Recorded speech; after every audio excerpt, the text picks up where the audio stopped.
He only wanted a warm cup of coffee. An elderly man, dressed in worn-out clothes, stood at the counter with trembling hands and empty pockets. Instead of compassion, he was met with cruelty, mocked and humiliated in front of strangers who laughed at his pain. But in that same moment, a young waitress stepped forward, choosing kindness when everyone else turned away. What she didn't know was that her small act of decency would set off a chain of events exposing greed, racism, and a stolen legacy. So, who exactly was this poor old man? And why was he watching so closely? For Alicia Brown, life inside the small corner cafe was never easy, but it was steady. 6 months into her job as a waitress, she had learned to navigate the long hours, the impatient customers, and most of all, the sharp tongue of her manager, Stephen Clark. Alicia was young, hardworking, and determined. Her tips barely covered rent, but she carried herself with quiet pride. Every morning, she tied her apron and stepped into a place that wasn't exactly welcoming. The cafe was polished on the surface. Shiny floors, smiling advertisements in the windows. But behind the counter, Alicia felt the weight of unspoken judgments. A few customers looked at her with warmth, but others dismissed her presence, their eyes sliding past her as though she were invisible. Stephen never hid his disdain. To him, Alicia was just another replaceable worker, someone beneath his attention unless he had to scold her. Still, Alicia showed up. She greeted customers with patience, poured coffee with a steady hand, and kept her dignity intact even on the hardest days. What she didn't know was that this ordinary job, this cafe she thought of as just another stop in her struggle, was tied to a secret much bigger than she could imagine. It began on a cold morning, the kind where the windows fogged and the smell of roasted beans filled the air. Alicia was busy clearing tables when an elderly man in worn, shabby clothes stepped through the door. He looked like he didn't belong among the polished decor, and almost instantly, the room's atmosphere shifted. What happened next would not only test Alicia's character but also uncover a truth buried for generations. The cafe buzzed with its usual rhythm. Coffee cups clinking, quiet conversations, the low hum of the espresso machine. But when the old man reached the counter, everything changed. His clothes were faded, his shoes worn thin, and his hands shook as he searched his empty pockets. He whispered that he had lost his wallet and only wanted a single cup of coffee. Just one. Instead of compassion, the response was cruel. Stephen Clark, the manager, folded his arms and sneered, his voice carrying loud enough for every customer to hear. "This isn't a shelter. No money, no service." Laughter rippled through the cafe as a few customers smirked at the spectacle. The old man's face burned red, his dignity stripped in an instant. Alicia froze for a moment. She knew Stephen's temper, knew how quickly he could turn on anyone who crossed him. But watching the old man shrink under the weight of humiliation, something inside her refused to stay silent. She reached into her apron and pulled out a crumpled $10 bill, nearly half her day's tips. With quiet resolve, she placed it on the counter. The room fell silent. Stephen's eyes narrowed, his jaw tightening. "You're paying for this?" he mocked, pointing at the old man as though he were less than human. Murmurs spread among the customers.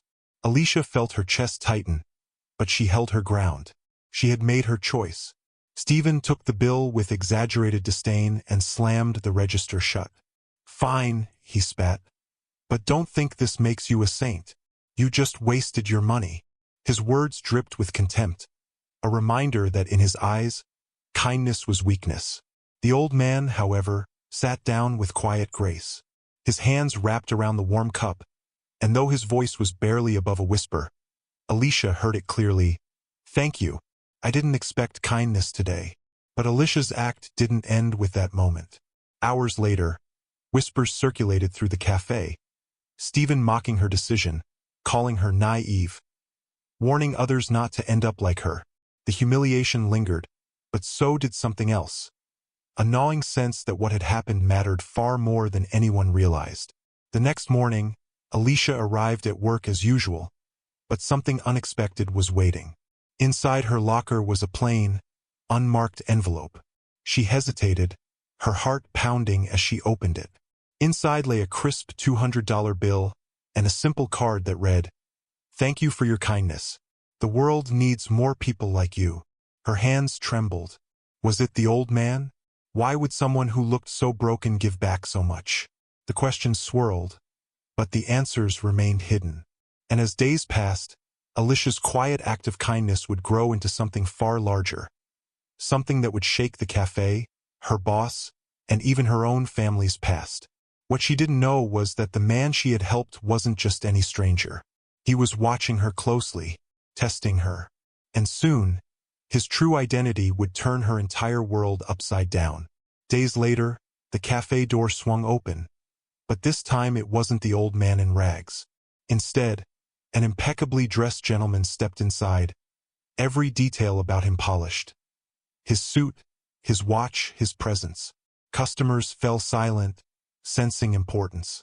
And when he asked for Alicia by name, confusion rippled through the room. Stephen strutted forward, trying to assert control. "She's busy," he snapped, but the man ignored him, his eyes fixed only on Alicia. Slowly, he revealed who he was. Henry Wallace, billionaire philanthropist, a man known across the nation for funding schools, hospitals, and entire communities. Alicia's breath caught in her throat. This was the same old man she had defended. The shock in the room was electric. Stephen paled, his arrogance suddenly collapsing into panic. Henry's voice was calm but sharp, cutting through the air. "I came here for a reason, to see people's true character. And I saw everything I needed to." But he wasn't finished. From his briefcase, Henry pulled documents. Proof that the cafe itself had once belonged to Alicia's family. Decades earlier, her great-grandfather had built this very place with his own hands, only for it to be stolen through lies and forged contracts while he lay in a hospital bed. The Clarks had profited for generations off that theft. Alicia's knees nearly buckled. The cafe she scrubbed and served in, the place where she had endured humiliation, was hers by blood. Around her, gasps filled the room.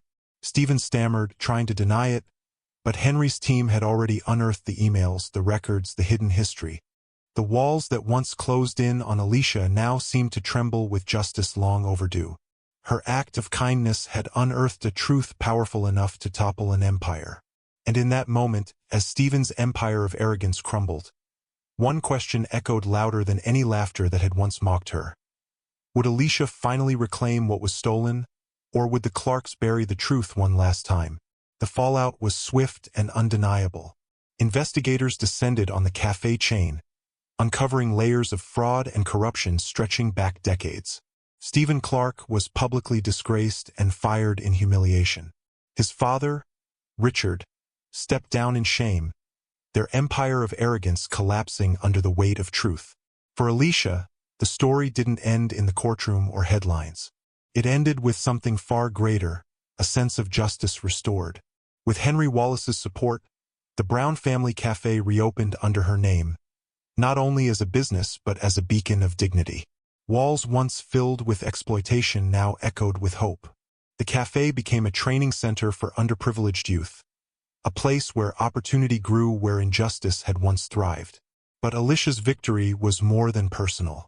It was a reminder of how easily history can be stolen, and how often it happens, especially to those silenced by race and poverty. Her story wasn't just about a cup of coffee. It was about resilience, about standing firm in a world that profits from silence, about how a single act of kindness can unravel decades of oppression. And yet, beneath the triumph, a deeper question lingers. How many stories like Alicia's remain buried? How many families never get their justice, their names erased, while others profit from their pain? Alicia stood before her community, her voice steady, her message clear. Kindness is not weakness. It is the courage to protect your humanity in a world determined to strip it away. Her words echo still, because this isn't just one story. It's a mirror held up to the world we live in today, a world where injustice still hides in plain sight. The only question is, when it appears before us, will we have the courage to act? What do you think about Alicia's courage? Would you have done the same if you were in her place? If the story moved you, Don't forget to hit the like button and share it with others who need to hear it. And make sure to subscribe for more powerful stories that reveal the hidden truths behind everyday lives.